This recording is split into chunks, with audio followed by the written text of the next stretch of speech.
Hey. Talkin Schmit. I'm already not watching. It's cool, like tonight is the night. Damn, this is like the coolest thing I'm ever gonna do. I wouldn't say it was fun. What do you mean, bro? Christian Fletcher's younger brother. Fuck the Dodgers. Big Dog's in. What do you think, Colin? John, Schmitty. Talkin Schmit. Alpha macaroni. Most of these guys, their opinion don't matter. Talkin Schmit, right? It's skateboarding. I remember that. Talkin Schmit. What are yuns doing? Holy shit. Skateboarding homies. No, Schmitty, you can't jump in. What is happening? Gregory. Yes, we are. Wi-Fi check 1, Wi-Fi check 2. What's up, everybody? We got another great episode today, Talkin Schmit, and 17, I think, till we get to 250. But today, we got a great guest coming in. When I think of this guy, I think Milwaukee, fedora hats, and the 270 lip slide. Ladies and gentlemen, when Gregs collide, this is Greg Lutzka, kids. What's up, Greg? How you doing? Stoked to be part of this, man. Thanks for having me on the podcast here. Absolutely, yeah. We're almost at 250 episodes, so I'm fucking pretty stoked. Wow, that's amazing. Yeah. Pretty sick. It's been a one-man army, so this is like produced, directed, interviewed, edited by me. But no, it's fun. It all started in the pandemic when like we weren't really talking to anybody, and I just was losing my mind. I was like, oh, we could do Zoom interviews. I never did Zoom before. Yeah. At first, it was really weird, and then now I'm like, it's totally normal, which is maybe even weirder, right? Yeah, I know, right? Yeah, that was a weird time in the world during that whole pandemic and all that. I mean, everything was getting shut down, and what a weird time, right? Dude, you were born in Milwaukee, right? Correct. Yeah. So the turf just got relaunched, which is insane out there. Yeah. Tell me about your early days, because Sam Hitz and Al, those are real good friends of mine. Correct. What were they like when you were growing up? How early did you even know who they were? Like, what was Milwaukee like as a young kid and like figuring out what you were going to do with this skateboard? Yeah. So, I mean, growing up in Milwaukee was amazing. But let me just start off. I just got back from Milwaukee, and I was there for the grand opening of the rebirth of the turf. So I was just with Al and Sam, like literally 2 weeks ago. So that was awesome. Darren Navarrete was there. Yes. Parts, Errol Partman. It was cool, man. It was really good to see, because that park was a little bit before my time. Yeah. I did have a turf pass, but like the bowls weren't there. They had like a street course.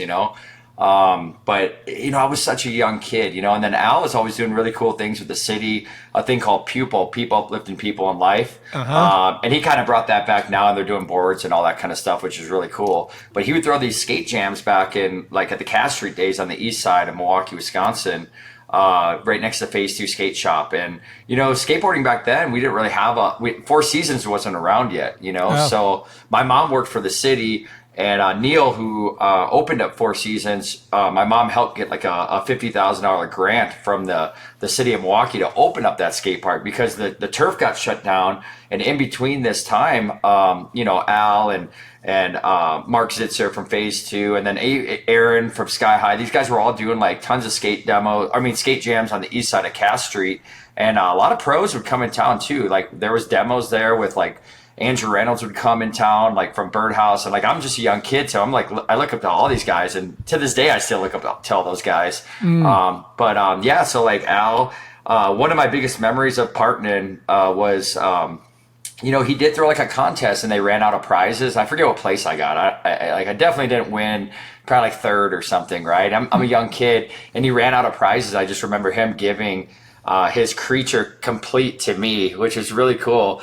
And I remember it being a pretty big board, like an 8 1/4. Like that's what I ride now. But back then I was riding like a 7 1/2 or 7 3/4. And I remember getting his board and just like super stoked. I was like, dude, you don't got to do that. But he was like, had the Indy truck, Spitfire wheels, Creature board. So he remembered me from that. And that's when he lived in Milwaukee. But he moved to Southern California, and they started that company called Elenium.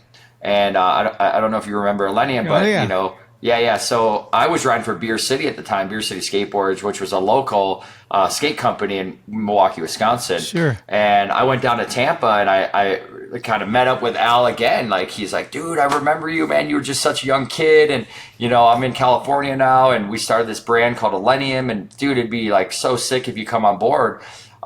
Pretty much, like, from that Tampa trip, I went right on tour with Elenium. And I called Mike from Beer City and just said, dude, I think I'm going to kind of go a different direction and ride for Elenium. And, you know, on the team at that time was Ruben Garcia, Emmerich Pratt, Bo Crum was filming, Al Partnan was like running the whole program, and they gave me a lot of opportunity. I mean, right from Tampa, I went right into going on a Big Brother tour and being in the magazines. And not even like a month later, I was already flying to San Diego, staying at Al's house, and you know, starting to film in California. When I first came out to San Diego, he never really told me exactly who we were going to shoot with, but at that time it was Joe Krolik, who works for 401, and then it was Dave Swift, who ran everything at Transworld, right? So Al was just good friends with these guys, but he didn't put the pressure on me to say, hey, dude, we're going today shooting with Joe Krolik, or we're going shooting with I probably would have just got nervous, you know, like Dave Swift, you know, one of the top dogs at Transworld. Yeah. And then I started stacking up clips, and then, you know, I started getting more and more photos. And I remember Dave just asking me, like, dude, you want to have like an interview in Transworld? I was like, dude, that'd be insane. Like, yeah, like, you know, the guys over there kind of deal. And he's like, I am the guy, you know. And I think Al might have told them, like, don't kind of say what you guys do or anything like that. He just wanted to keep it cool, and like wanted me to have fun with skateboarding and not feel pressured being in California and have all this like obligation that I had to do something. I think he was just kind of letting me do my thing with skateboarding and letting the skating kind of do the talking, instead of him putting these connections together and be like, all right, dude, we're gonna go film for 401 today, you know. And then next thing you know, I started stacking clips, and Joe Krolik's like, yeah, dude, do you want to have like a full-blown episode in Wheels of Fortune in 401, you know? And then next thing you know, like literally the next issue, I had an opener. I think it was the front blunt on the San Diego 13 stair handrail. Actually, I had two openers. I had another one that was the gap out nose grind at UCI on the double kink rail. But yeah, next thing you know, man, I'm in Transworld. I'm in Transworld. I got an interview there. And my 401 part, you know, was coming together. And, you know, I went back to Milwaukee, Wisconsin after filming.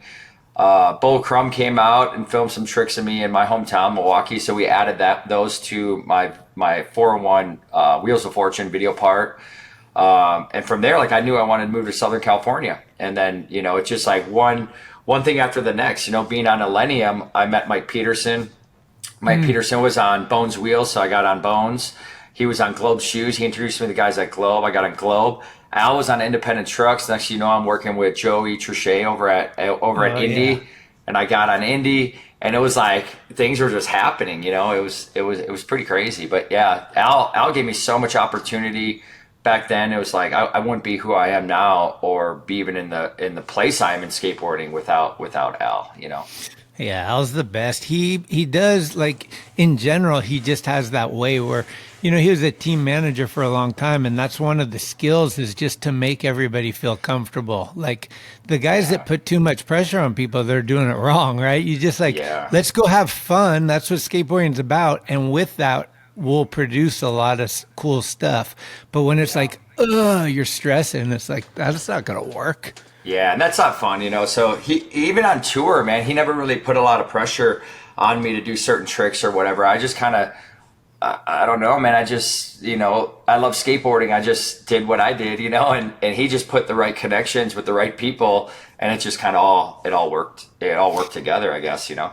Yeah, like what's like if you're going on a trip with those guys, like obviously Al wants to front blunt the biggest vert thing that he can find. Like, is there like different days or different times where you're like, I'm just gonna go do some flat ground while you guys skate the vert, or like, you know, like you know what, like I would always push myself to skate other things. So like we went to FDR, you know, they had the vert wall, and he did like I think it was like back Smith on the top part of it, which is pretty gnarly, you know. And I didn't do exactly what, you know, those, like, I wasn't getting as gnarly as he was, but I was frontside tail sliding it or doing frontside ollies over it, and I think I frontside flipped over the channel or whatever, which to me back then that was like, you know, pretty gnarly. But Yeah, so when we were skating those kind of things, like I would push myself to skate different obstacles than just stairs and rails and gaps and ledges. Like I was, and even growing up at Four Seasons, we had a clover bowl, right, with pool coping. So I learned how to skate transition at a pretty young age. And even when I would skate like certain events, like at the X Games or Do Tours or whatever,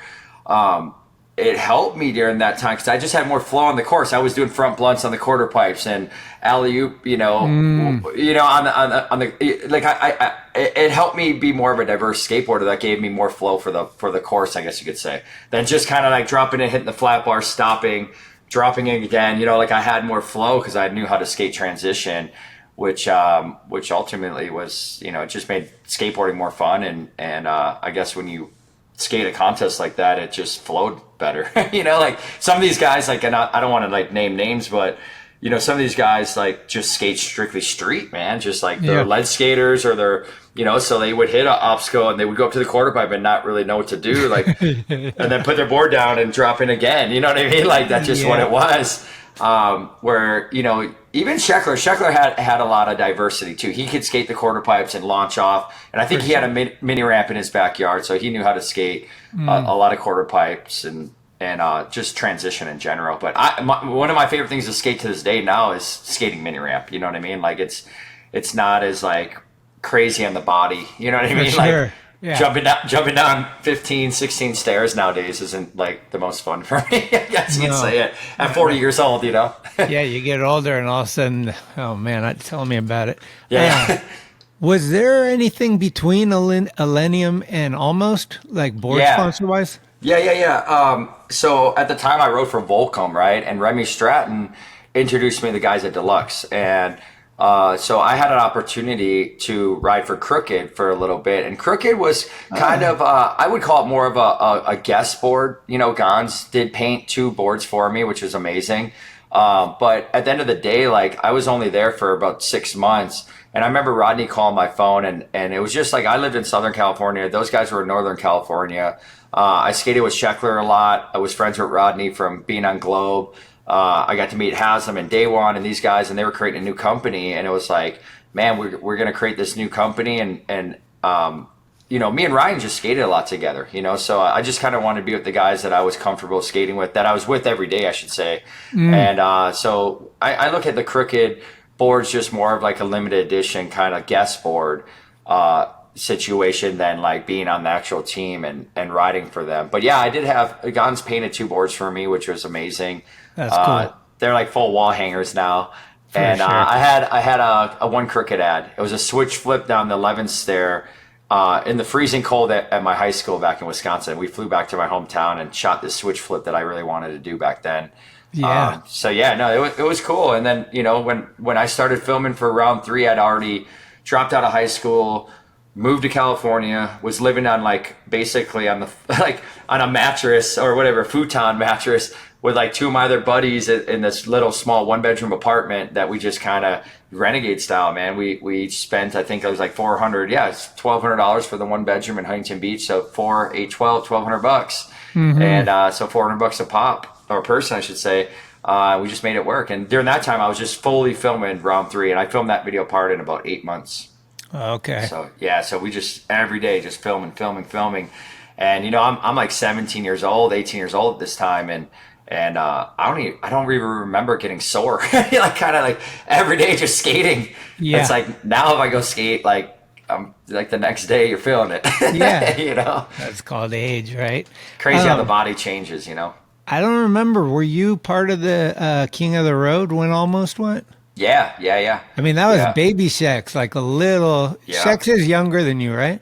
Correct. Yeah. So when we were going tour, even before that was with Volcom. He was even younger on the Volcom. You know what I mean? The Volcom days, he would be doing his homework like on the RV, like up. Where the guy's driving, there was like a dashboard there. He would be so small, he could be up on the dash, and he's like doing his homework. I think it was crazy. And then we did the King of the Road tour. With Almost, yep. So it was me, Haslam, Rodney didn't go on that one. Day One, Shex. That was a fun trip. There was a lot of fun filming that. Like it was just like my first like from the East Coast to the West Coast with all these stops. So full blown all the way across the United States tour. Yeah. And that was with Thrasher, man. That was probably one of my favorite trips, to be honest, especially back then, you know? Oh yeah, for sure. And those days there was no HD. So you had a filmer with tapes and they had to like, you know, organize everything for the end and give it as this production, like at the deadline, which was usually midnight the day after it was all over. So they had like less than 24 hours. Now with HD, it's a little easier because everything's like you know, digital. But back then, I remember we were in Vegas. I forget what. I think it was the one that the Maloof guys owned. We were there, and that's where the end was. And filmers were coming in like they were so taxed from like filming all day, then staying up all night and getting it organized, and then having to go the next day. Like people don't realize when you're traveling across country, staying at a hotel maybe for 4 hours sometimes because you're skating all night and then you got to get up and move to the next. So it was just, I mean, it was fucking nuts. Yeah. No, you're exactly right. Like nowadays you have the digital and it's like, it's so quick. And back then, you'd have to like search through all those tapes and look for the hand. Yeah. Look for the hand and import that to your laptop and then build the timeline. And like nowadays with the digital, it's a whole different deal, you know? Was it tough for you to leave Elenium, like with Al and all that stuff that was like the start, your hometown and all that stuff? But like Al's probably a pretty mellow guy and kind of looking out for your best interest and understood, but still in your heart, are you kind of like, oh, this is tough?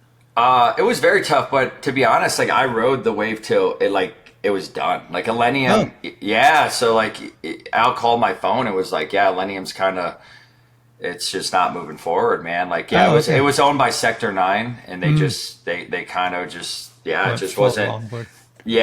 So I rode it to the wheels fell off basically. And I think that's, you know, because at that time, that's when I went to Crooked, you know what I mean? So like Elenium was already done. So Rodney didn't ask me to ride for, almost when I was on Elenium. It was when I was getting boards through Crooked. So it was just like, I know Remy was just like, dude, you don't have a board sponsor. Well, why don't I introduce you to the guys at Deluxe, you know? So that's how that worked. And then during that, I didn't really have a contract, I guess you could say, with Deluxe. So it was kind of just like they did those boards and I was, you know, flowed, and I didn't go on any Deluxe or Crooked trips or anything yet. You know what I mean?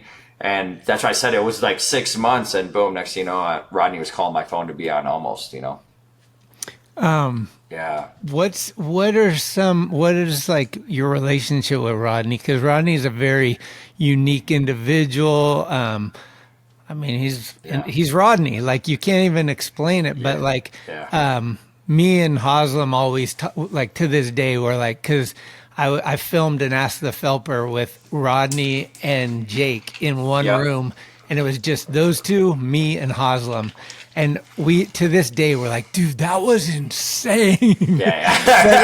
but like the mind of a Rodney Mullen, like what was it intimidating? Was it hard to talk to him? Easy to, like, what was it like? It was super easy to talk to him. Like he would call my phone and, you know, I do remember him calling and watching my part, you know, and like we didn't get to see each other's parts. So I didn't get to see Sheckler's part or Haslam's part until the premiere, but Rodney did, you know, Rodney seen everyone's part. And I remember him just giving me a lot of props. Like, dude, the way he just was nerding out on my skateboarding and just like, dude, the way that you like pop your board and like, you know, he's just kind of like nerding out. He's like, I didn't really know what to say. You know, I just skate and I don't really overthink it. So he just said like, oh, like once this video drops, your life's going to change. I didn't know what that meant, but it really did change. And like, next thing you know, like, cause my name was next to Rodney in day one and it's on this huge video, like instantly overnight, like everyone knew who I was because I was in that video next to those guys, which was just so mind boggling. Cause I was like, I wasn't used to that because I was just on Elenium. We didn't come out with the team video yet. Yeah, I had a 4-in-1 video part. I think my digital part might have came out. I had a digital part.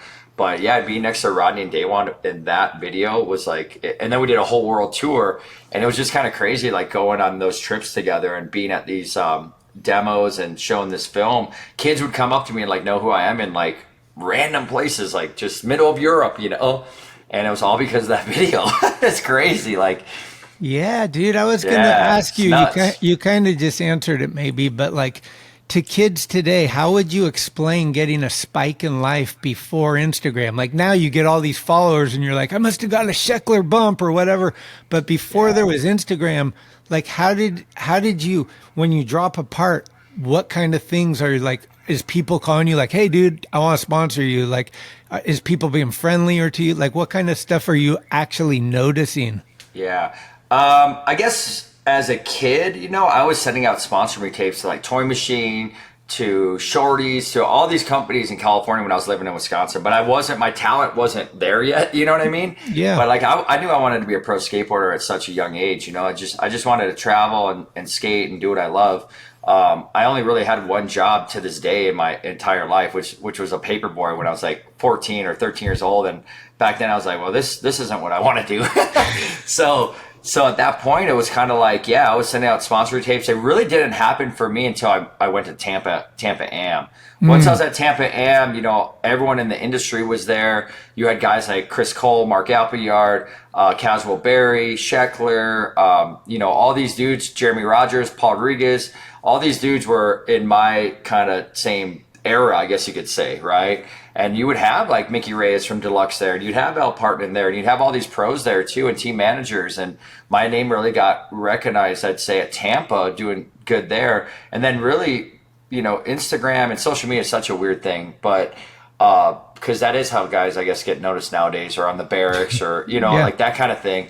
Or back then, like you'd have to film video parts, you have to be in 4-in-1, in the digital video magazine, in Thrasher, in Transworld, skating contests. Like it was like a lot different. It wasn't, I don't even remember if YouTube, I mean, it was around Pride, but it wasn't as big. Like, you know, like you would be in the actual video 4-in-1, and there was VHS tapes, and then there's DVDs, you know? So, and then the magazines, it was, you know, nowadays all you have is Thrasher that still prints. Like back then you had Skateboard Mag and Skateboarder and Thrasher and Transworld and Slap and Big Brother, and, you know, there was tons of magazines. So the way you got like picked up and noticed was actually being in the magazines and being on a really good team with other good riders kind of brought your name up, I would say. And that's my experience of being on Volcom, being next to Sheckler and Darrell Stanton and Jeff Raleigh, and then, you know, going over to Richta and Ma, being next to, you know, Arto and Jeff and those dudes, and Appleyard, and then almost being next to Rodney Daywan, Haslam,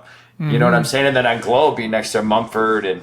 And so my name got really noticed because I was on all these teams that like had, I guess, superstar skateboarders. You know what I mean? Chet Thomas, dude, like gave me a lot of opportunity.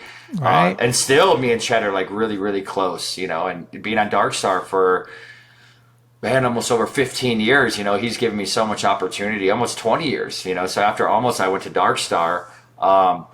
And, you know, that was just kind of a thing that, you know, at the time Sheckler had left almost, he went to Plan B.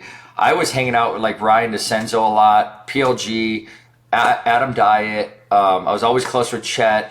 We brought on Dave Paczynski. So these are all the guys that like I was skating with a lot, where almost I wasn't skating, I guess, every day and hanging out outside of even skateboarding with Rodney and Daywan every day. It was kind of more just we were on this team together, and he put together like a team that he felt had just unique talent. Like Sheckler was the younger dude, Haslam was kind of like the super techie guy, I was kind of like the rail skater, you know what I mean? So like he built like kind of a diverse team. But I wouldn't say outside of just me and Ryan, me and Sheckler, we would hang out a lot, but outside of that, like I didn't skate a lot with those guys. And with Darkstar, I was hanging out with DeCenzo and Diet and these guys every other weekend, going to the Dew Tours, and going back then Dew Tour had like 6 stops, you know, and then skating the Money Maloof Cups, they had like 4 different stops, and skating X Games. So, and then at those events, I would see, you know, PLG there because he was skating a lot of those events in the vert side of things. So, like, I just became real close with all those guys and hanging out with them, even outside of just skateboarding, you know. So, just hanging out as friends. So that's where Chet was like, dude, I think it could be a really good look to come on Darkstar, because it's like that's ultimately your family and like who you hang out with anyways, you know. So it was kind of one of those things that's where I transferred over to from almost to Darkstar. And they're under the same distribution, you know, with Wendell. But it seemed like that. I mean, you were Globe and Darkstar, and almost were all out of the same place at the time, right? Correct. Yep. What era are you? When you meet Hoops and you're living with Hoops? Like what era is that?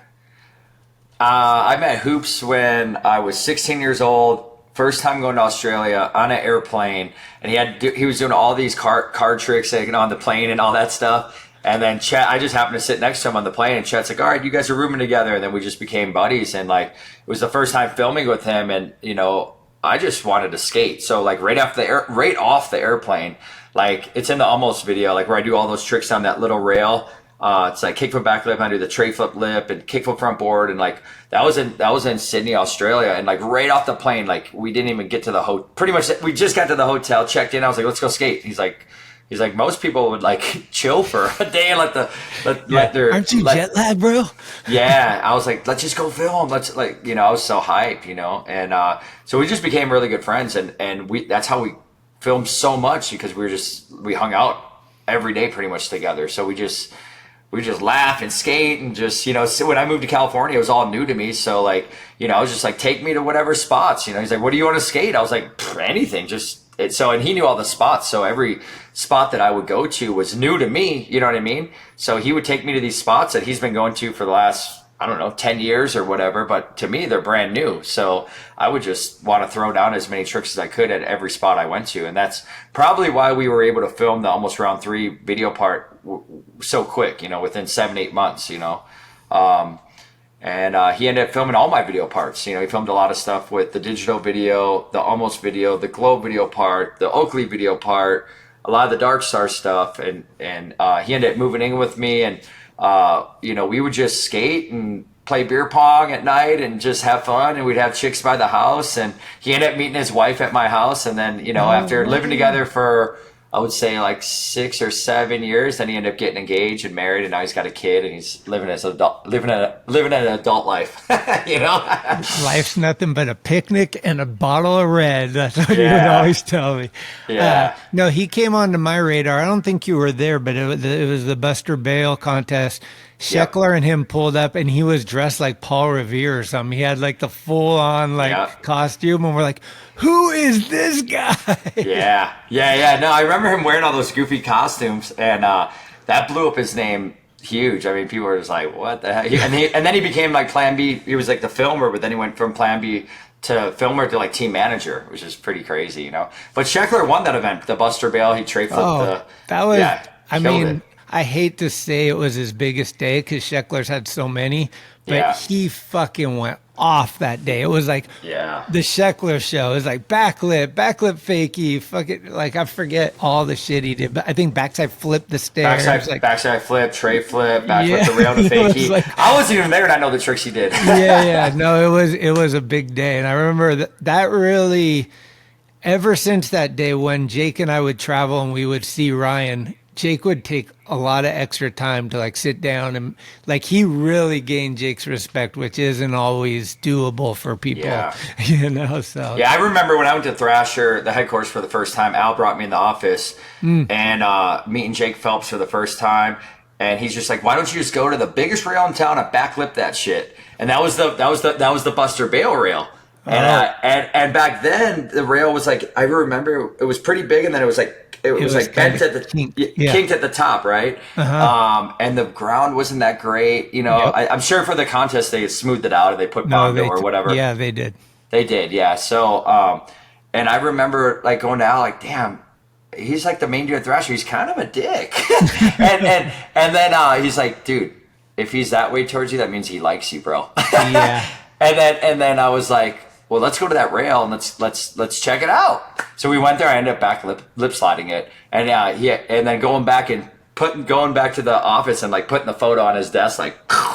No. And back then it wasn't even, because it wasn't digital, but I had a what's it called, the Polaroid. The Polaroid. So I put the Polaroid. I said, "We got the photo," and then it ended up going in Thrasher. That was like one of my first tricks or my first photos in Thrasher magazine. It was a double page spread, which was pretty badass. That's sick, because in those days they had the medium format camera, and before you shot a real photo, you would put this Polaroid back on the back and get a Polaroid to see if the exposure and everything was right. Yep. And then you're like, "I got it." And then you'd take the real photo. Luke Ogden has tons of like the test Polaroids, and it's like to me, those are gold because those are the ones that are just like right there instant before there was instant. I was gonna look. I think I have a bunch of them sitting right here somewhere. But yeah, no, those were golden. Yeah, I don't know where they are, but I had a ton of them too, a stack of those Polaroids, which is pretty crazy. Wish I had them right next to you. I thought I did have them in here. But yeah, here's some other Polaroids that are just from just random like cameras back then. You know what I mean? Oh, sick. I love those aren't the same ones that are on the ones that we're talking about. But no, those were a little smaller. Yeah, those are a little smaller. Yeah, but yeah, the good old days before everything was digital. What's one of the first like non-skateboarding companies that comes at you, like an energy drink, or I know you were on tequila, you had like a bunch of different sponsors, but what's one that's kind of early on where you're like, really? I can get this? Back then, like, you got to figure, like, I dropped out of high school. And I just was like taking opportunity when opportunity was given to me, whether Rodney was putting me on Almost, or, I had companies like Oakley or Monster or Toyota reaching out to me, or Harley Davidson, you know what I mean? Like I was just taking opportunity when opportunity was given to me. But I also, in my back of my mind, I didn't want to just ride for whatever company. Like there was, I knew I knew about Red Bull, and then Monster and Rockstar launched, and Red Bull was giving me some drinks. I think it was Red Bull, to be honest. It was Red Bull in the beginning, and I don't even remember if they paid me. If they did, it was super low. It was like $1,000 a month or something like that, right? Mm-hmm. And they took me on it is Red Bull, because they took me on the Red Bull. It was a Red Bull tour that was in, I forget what magazine it was in, but they gave away the DVD in the Red Bull, or the tour, and it was a competition. Do you remember a Red Bull in the mag? Probably Transworld or something, maybe. Might have been, yeah, it might have been Transworld. But anyways, from there, like, I met with Todd Hahn. I'm just trying to remember because it's been a while. Yeah, no, for sure. Yeah, so like I was skating due tours back then. I did get some drinks from Red Bull. So to answer your question, I think it was Red Bull. And then I met Todd Hahn, who became my manager or agent, you could say. And he just knew everyone in the industry. So he literally overnight got me on Monster Energy drink, Toyota cars, hooked me up with Dylan. No, back then it was Mark Skirtle that ran the Oakley program. Got me on Oakley. He got me a tequila deal. He got me a Visa MasterCard deal. Damn. We did Kicker Audio. I've been on I'm still with Kicker. I had all these deals, man. It was crazy, like quick, So I went from like living in this one bedroom apartment with three of my buddies to buying this condo in Huntington Beach at age, I would say 18, maybe I was 19, to buying a 6-bedroom house at like six bedroom house with a mini ramp pool, 10,000 square foot lot in Mission Viejo at like age like 22. And how I got that house, it was almost $1 million house. I bought it because I had all these big endorsement deals. And so not because I rode for Almost and Bones Wheels. Obviously, we know skateboarding doesn't pay the bills. Yeah. Usually you're lucky if you got a good shoe sponsor, and that'll give you a chunk of change. But What's it like? I mean, first of all, your parents still alive? Like, are they just like, our kid is in California and he just bought a fucking house? Like, what's that like? Your parents always supported what you're doing, I'm assuming. Yeah, I have a documentary on my life that's called One Way Ticket. There's the board right behind us, and I actually printed out some DVDs too.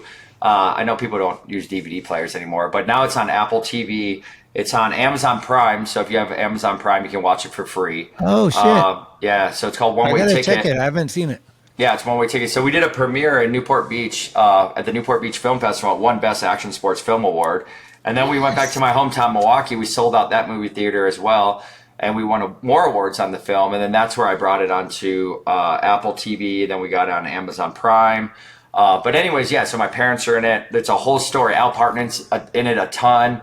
And it kind of has my story from like the beginning to the end. But yeah, I mean, they were always very supportive. I mean, obviously they didn't or my mom didn't really like that I dropped out of high school, but my dad's like, hey, look, he's on Volcom. He's getting paid. Rodney's calling his phone. I would just let him go after it, and he can always get his GED later, So But I like the name of the film is One Way Ticket, and it makes sense when you kind of watch the film, because like I pretty much just like went from Milwaukee straight to California, never looked back. And you know, I'm 40 years old now, and not only just owning my own property back then, I mean now I have 34 rental properties, plus partnered in 4 different restaurants and all these different investments, you know, plus my own personal home, and went from doing sponsorship deals to like doing corporate sponsorship deals to now doing like licensing deals, where like now my boards are selling in like Walmart and on Amazon, and I have entry level helmets and pads and skateboards and ramps and all this stuff to like, and now I have my own TV show that's on Fuel TV called NextGen, which we're doing a big premiere tonight. And that's for season 2, and we're already working on season 3. So I guess now my journey went from like being this kid in Wisconsin to wanting to be a pro skateboarder, to getting that dream come true, to now wanting to like help out the next generation of skateboarders, to creating like really good quality entry level boards at affordable price, creating a movie that would inspire others to like basically go out there and follow their dream. And then now creating my own TV show, which is all about bringing up the next generation of skateboarders. It's a competition elimination show to give them opportunity. So it went like full circle from like wanting to be this pro skateboarder kid to like Al partnering helping me out, and Rodney Mullen helping me out, to like being now 40, wanting to help out the next generation of skateboarders that are out there. You know what I mean? And then along the way, riding for those big corporate companies, I knew that I wouldn't be able to be a pro skateboarder forever. So I was investing my money back when I was 22 years old. I bought that house, and my neighbor Ben, who lived next to me, he was just like, "How old are you, dude?" Like, I'm like, "I don't know, 22." He's like, "How the hell did you afford this?" And I'm like, "Oh, I'm a pro skateboarder." He's like, "Well, do you have extra money?" I'm like, "Well, yeah, I have all these sponsors. I'm winning these contests." And he was buying property in Arizona, so he would go there and buy like different pieces of like condos and different rental properties, basically. And he's like, "You should start investing your money in these rental properties like I do, and then one day you can manage these, and you'll have this passive income coming in from these renters." So I started buying rental properties back then. And then when I bought my new house, this property I'm in now, my new neighbor here got me into buying in another state, which was Michigan.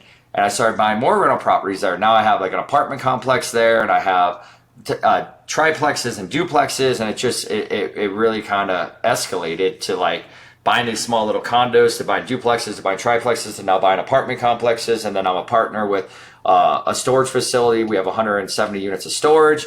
And then I invested into Sessions West Coast Deli because I always loved sandwiches. So we started off with one location. Now we have 4. So we have Fashion Island. Under the ones that I own, Fashion Island, Woodbridge, Irvine, South Coast Plaza, and Michville Mall. So it's like, yeah, so it's just like I knew that skateboarding... Well, I knew skateboarding for me was going to last forever because I love skateboarding, but I knew being a pro athlete, getting paid from these companies, wasn't going to last forever. So I invested my money in different outlets to try to build, I guess, passive income. So when I was done with skateboarding, I would have something to live off of because, you know, I didn't graduate high school. I never worked a job. I never went to college. I didn't have any background of doing anything other than doing kickflip backflips down handrails, you know? So like, yeah. And I learned a lot along the way, you know, like, so even Chet taught me a lot about, you know, creating my own S Corp and then, you know, having all these different write-offs. So the company would pay the S Corp instead of paying me personally. And then liability protection, where I have the properties, but they're outside of my name. We have them in land trusts and then LLCs. And then owned by living trust, and like, you know, it's one of those things like they don't teach you all that in school. So I kind of learned all this like through the school life, and I'm still learning. You know, like I'm still buying properties and, you know, learning as I go. And I'm not saying it's like the easiest thing. You know, nothing in life is easy. There's no free money out there. Right. You know, you get bad renters, or you get, you know, I had an Airbnb for a while there, 2 years. In India, right across the street from Coachella at the Indian pubs, and the renters wouldn't leave. I called the cops. The cops can't get them out there. They wanted me to go to the judge because they're kind of turning into squatters now, and we end up getting them out of there. But like sometimes you get, and then we got in there, and the whole place was trashed. So yeah, it's one of those things. Like nothing in life is easy, right? I just knew that because I met Ben, my neighbor, and my other neighbor, that they were investing in real estate. And Ben was always home, right? So I'm like, well, he doesn't work, so he must just manage these properties. I was like, maybe I do that. And I just kind of followed suit of what he was doing. and, you know, trying to be as smart as I could and not blowing the money I made off, you know, K-Swiss and Monster and all these big brands that I was riding for at the time, you know. Hey, it's Corey at Blue Plate, 3218 Mission Street. Come see us. Meatloaf, fried chicken, deviled eggs, Dollar Olympia beers. We're here every day of the week. We got a garden and we got smiles on our faces. Come let us make you happy. Blood Wizard. Blood Wizard. Blood Wizard. Blood Wizard.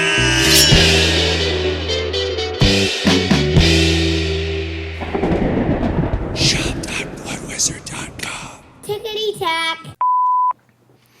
So, true or false, when you were sponsored by Toyota, you bought a Bentley? Yes, true. That was not a good idea. Well, number one, I lost my Toyota deal because, and this would have been a multi-year deal, because Hoops' car, he had a Honda Civic, he forgot to put the oil in it, the car freaking blew up the engine. So I was like, well, just drive the Matrix, the Toyota. At that time, I did buy a Bentley, which was not a good move because Toyota found out I had that Bentley. And I kind of kept it undercover for a while because social media really wasn't around back then, right? So it wasn't like it was all over the internet or something, but they did find out. They weren't too happy that. And then Hoops goes and runs tolls on the toll road. Well, there's cameras that shoot. And guess what? The plate on the back, those photos and those bills go to Toyota.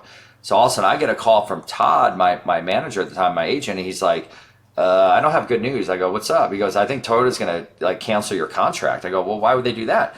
He goes, well, number one, they're not too happy with the damn Bentley. And number two, what's the bigger deal is Hoops is not insured on that car and he's running tolls and he got caught being in the driver's seat. And they're like, well, who the hell's driving that car? So I lost that deal. I think it was almost $100,000 deal a year. Ooh. And by the way, so there was Elena Height, she's a snowboarder. Louis Vito, he's a snowboarder.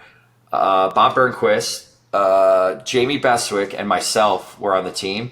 Those guys had like multiple. I mean, I think Louis Vito's still to this day on Toyota. Like, oh man, I know that was kind of was a bummer. Does that come with like? How does it work for you? Obviously, you're getting paid, but do they offer you a car? Or do they? How do they do it? That was a leased car.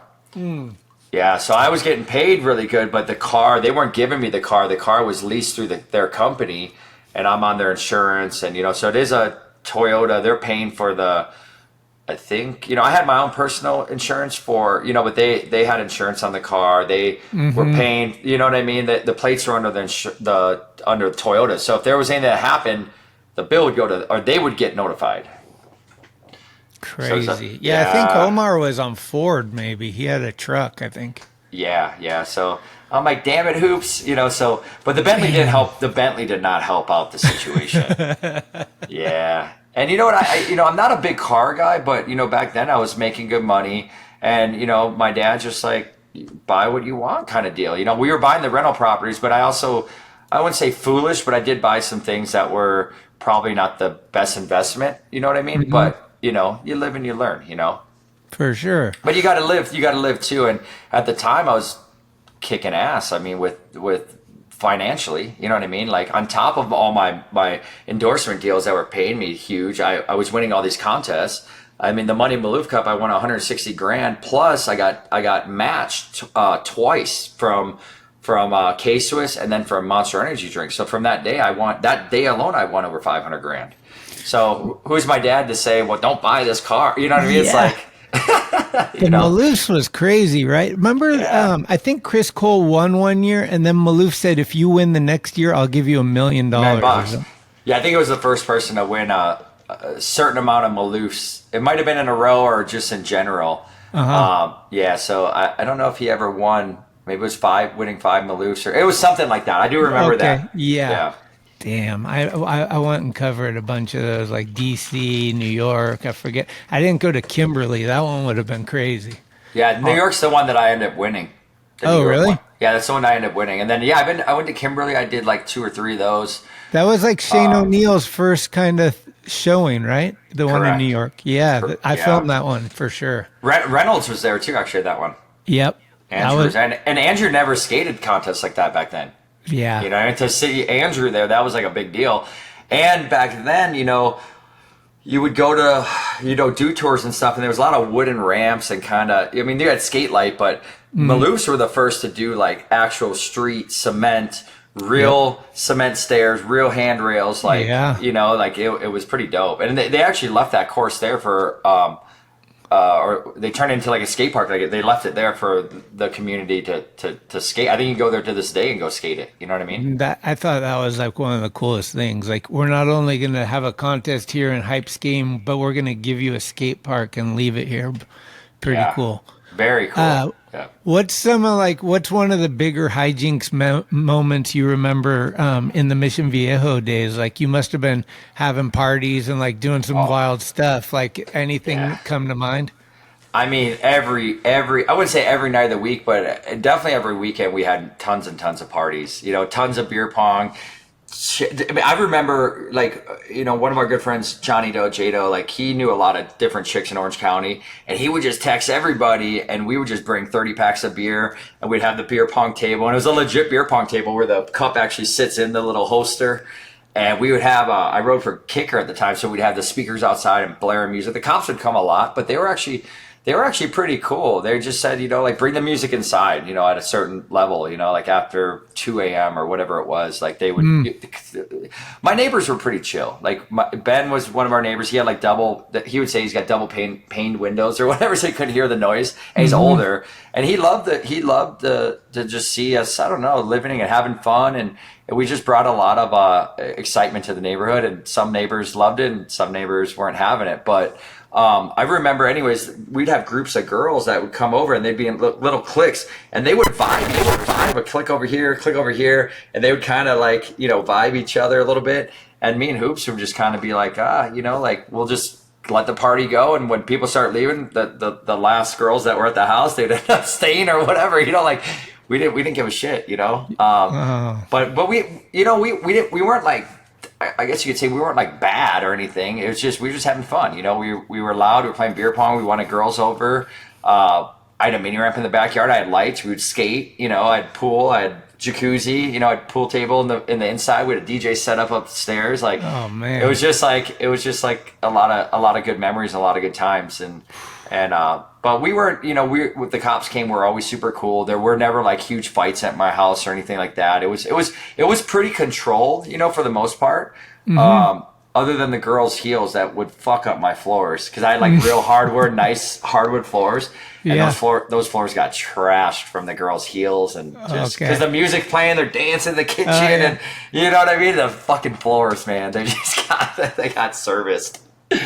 But and nothing really got broken. There were no fights. The cops were cool. No one got arrested. There wasn't like, so I mean, for being that young and having those kind of parties, like it was pretty tamed. You know what I mean? And then guys like, I don't know, Alpiard would come over, or DeCenzo, or Scheckler was pretty young. I think he came to some of my parties back then. But there'd be even other pro skaters and a lot of dudes that weren't skateboarders, just friends that we meet. So it was a very diverse group of a very diverse crowd, I guess you could say.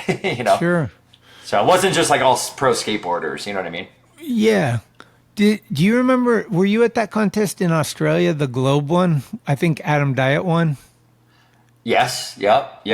Do you remember? That was at the Opera House. At the Opera House. There was another one too. There was the Opera House, and then there was another one at the Double Set. On that massive double set. That's where I was going. And the guy that, like, he's the general manager or something of Globe, jumped it on his roller skates. That was Gary Valentine. Gary Valentine, yes. Gary Valentine, yeah.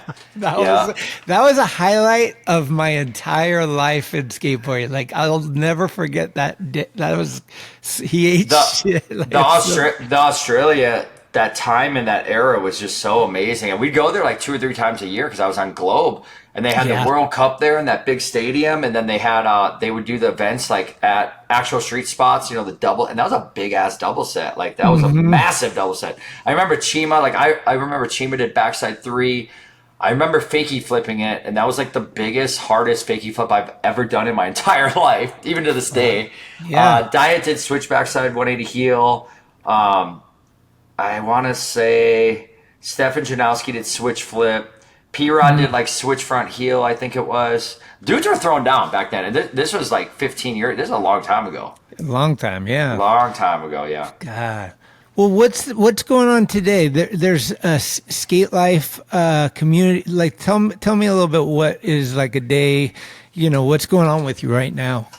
Yeah. So, the skate life community. So I created like a free community online. It's on the school platform, completely free to be a part of. And if you look on the map, now we have over 7,000 members on it, right? And it's a way for skateboarders to connect with other skateboarders throughout the world. So if you look on the map, if you're on the skate life community, it's kind of like I would say not like a blog, but like a community of like, you can post your tricks on there. You can put polls on there. You can put your videos on there. And like, if you zoom in on the map, you can find other skaters in your area that skate too. So say in like Los Angeles, there's probably like 300 members that you'll meet other skaters in LA that you could meet up with and go skate, or vice versa. Jimmy could be out here in Florida and wants to go to California, and he can meet Bob that's in California, right? So it's just a kind of a cool community where people can post their tricks and connect with other skaters. That's completely free. And that's kind of what I built, and I didn't think it was going to blow up as big as it did, but it really did. If you look at the school platform, SKOOL, there's a lot of different communities on there. Mitchie Brusco actually has a community on there that teaches kids how to do skate tricks. I think his is like a paid community, where mine's more like just about skaters connecting with other skateboarders, and that was kind of something that I thought was really cool. That kind of came from like growing up in Wisconsin. There was the website called WI Skate, and I got known on there, and I met other skaters through WI Skate. This is kind of like a newer version. Now there's like an app with it, and I post different things I'm doing. Like we have the premiere tonight for season 2 of the TV show NextGen that's on Fuel. So like I post that on there, and which is kind of cool. Like everyone got notified. So 7,000 people got notified. Maybe the people that live in Southern California will show up to it, but, so I'll post a lot of different things on there as well, but it's not really about me. It's more about, skaters. It's a community built by skateboarders for skateboarders and being able to connect with other skaters. And one of the main things that I'm working on now is like the TV show. So, we're going to start working on season 3 here shortly. So that it's a really cool show, yeah, and it's on Fuel, and Fuel TV has definitely made a big turnaround and where they're at now. Now they're on DirecTV, they're on Sling TV, they're on Amazon Fire Stick, they're on Samsung Plus. So if you have a Samsung TV, you automatically get Fuel TV for free. Okay. And I went to Fuel to create a TV show a while back, and they actually turned me down on 2 other ideas. So this is my 3rd idea on this TV show. So to get a show with them isn't the easiest thing. Right. But yeah, I went to them. Like one of them was going to be Good Living with Lutzka, and it was going to be a behind the scenes of traveling and showing like basically, you see the skaters in the video parts, you see them on the TV, you see them at the X Games, but what do they do in their personal life? So I kind of wanted to show behind the scenes, like almost like a reality show of what a pro athlete does beyond just what you see in the videos, right? They turned that one down. It would have been a lot to produce, like money wise, right. with traveling and all that. And the one that really stuck was basically, it's a competition and elimination show, and taking some of the best amateur skateboarders and giving them the opportunity to be on TV and win, a cash prize. And like season 1, the winner got a free trip to Tampa Am. I got $5,000 cash, and you know what I mean? And they get some sponsors through it. So it started with 10 skateboarders, and then, after the first episode goes down to 8, and then it goes down to 6, and then it goes down to the top 3. And then there's a grand prize winner at the end. So it's a really cool format. The last episode before Tampa in season 1 was done at the barracks. So each skater got 1 hour. There's the top 3 got 1 hour to film a video part in the barracks, and then we picked the winner from there. This last season, we did the top 3 skaters went to Ryan Sheckler's warehouse. They get 1 hour to film in the warehouse, and then we picked the winner from there. So, so we incorporate like a lot of like legendary spots. Like some of it's filmed at this season, the LA Courthouse. That was an episode. We had OC Ranch. We had a car challenge where the guys jump over the car. Because Dodge Cars is like one of our main sponsors. I brought that to the table. And we built like a launch ramp basically with a landing ramp over the Dodge car, which is pretty cool. we brought in Sheckler and his skate park, which was really cool. Shout out Ryan for letting us film there. That was killer. So yeah, man, I mean, I'm always working on different projects. Like I said before, like, you know, now we have like the entry level skateboards and stuff that are for available on Amazon, and it's kind of cool too because like completes, yeah, and it's got a QR code, so kids that are learning how to skate, it teaches you how to skate right there, like a free 10 tricks, super good wheels, metal trucks. Comes with a free fingerboard, which is pretty cool. So does that go to like, do you have a YouTube or something? How do you learn how to do tricks? Like learn with Lutzka, yeah. What is that? It goes to YouTube, yeah. So and then it's like a tutorial, like here's how you ollie, here's how you kickflip. Yeah, like I actually did it, which honestly, I'm not the best teacher, but I think I did a decent job at it. But it was a lot harder to, like, I know how to do the tricks, but when it comes down to like learning, what can I say, like how to explain how to do them, it's a lot harder. It's actually harder to explain how to do it for me than to just do the kickflip. You know what I mean? Totally, yeah. I did we did a Thrasher how-to. It was like skateboarding 101, and it was like I was doing how to kickflip with Rob Welsh, and Rob was like, I don't like talking. I'll do the kickflips and stuff, but I don't want to talk. So we went to Union Square, and we found this girl, and he wrote down, and he was like, here, read this. Oh, wow. Yeah. No, it's not. Yeah, it's not the easiest thing to teach. Some people have it. You know, some people are good at teaching how to do skateboard tricks, and you know, I did the best I could on it. I think it turned out pretty decent, but it wasn't like, it was a lot harder. And then 10 tricks, you know, when I filmed it, I was like, I'll probably knock these out. No, we were there for like, dude, long time, 4 or 5 hours, man. It took a while, you know. What have you learned doing the TV show? Obviously, there's more like a reality show. Less, you don't really need acting or anything, but like production wise, like it's obviously probably more developed than like doing a skateboard video. Oh yeah, for sure. I mean, season 1, the Nick who produced my documentary, he's the one who I went to and was like, hey, look, I'm pitching this TV show. And he's like, well, I never really filmed a TV show before, but I can we need a secondary filmer. Actually, we need a third filmer too to film like all the skate tricks. We need a sound guy. So, I mean, we were kind of learning as we went, and as we were starting to film it, we were kind of learning as we, you know, he had it pretty planned out. He knew what he needed, but neither one of us had filmed a TV show before, and it wasn't like the Fuel TV crew came in and filmed it. Like we filmed it, we produced it, and then we gave it to Fuel.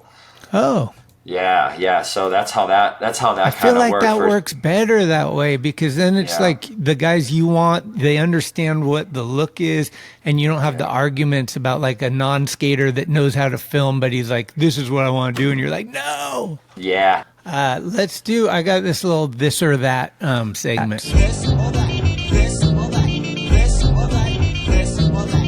Starts with pie or ice cream? I'd have to go ice cream. Coffee or energy drink? I don't do either, to be honest. I mean, really? No, even when I rode for those energy drink companies, I never drank the juice. Oh, okay. I could say that now, but they wouldn't like me saying it back then. For real, yeah. Driving or flying?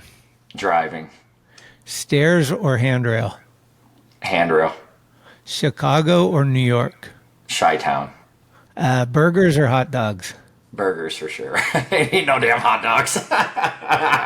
Rap or reggae? I like both, but I go rap, I guess. Red or white wine? White wine. Dogs or cats? Dogs, 100%. Santa Cruz or Pal Peralta? I'd go with Paul. Halloween or Thanksgiving? Halloween all day. And then Slappy or No Comply? I was never good at the slappies, but I like the way the slappy looks, and I just was never good at them. I would go slappy because I can't do slappies that well, but I can do No Complies. Sick, dude. Thanks so much for taking the time. We'll put the links to like all the stuff you're doing, the TV show, everything down below. So if you guys want to check that out, I'm going to check out the documentary tonight because I haven't seen it. And I love documentaries and skate documentaries. Fuck yeah. So, and anytime I can get Al Partner on video talking, I'm in. Thank you. Later. And now, a word from our sponsor, Oro Coffee. That's some damn good coffee. Order 1 or 6 bags at orocoffeeroasters.com. Y'all like music? Because you're listening to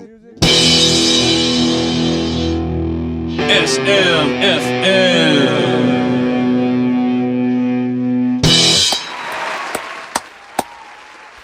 What's up? Good. I've been hearing that a lot lately. What's up? Good? Like, are you even listening to me? It's been busy over here, my friends. Everyone's busy, right? Wouldn't it be nice to not say, when someone asks you how you're doing, like, I've been busy? Is there anyone out there who can say, I haven't been doing shit? That would be great. You just influenced somebody. Anywho, what's up? Good. This episode brings us to New York City with a hot band with some catchy ass tunes that is called Midnight Confessions. And this song is called Break My Bones. No, it's not about those slam sections you see in all our favorite skate vids. Listen to it. Stand up for yourself. Or sit down to hear this song by Midnight Confessions called Break My Bones. You had the upper hand for so long. The only way for you to feel strong was to put me down and hold your ground and hope to God I go along.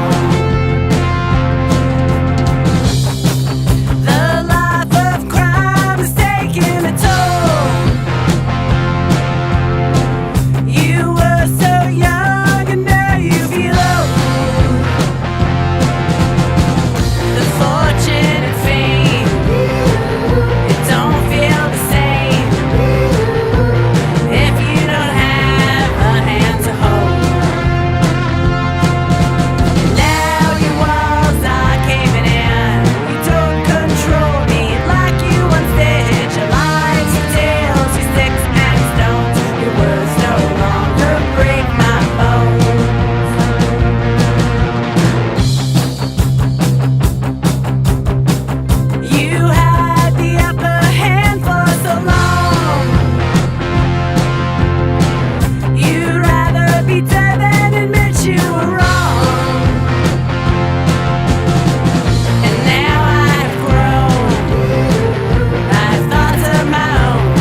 do we have this last one? The Lutzka? Yeah. Shoes, hats. All right. I'll see you next time. Tell your friends to send me their music. Send me your music on SMFM, okay? This is fun. What's up? Good. Good. Good. Hope you're all good. See ya.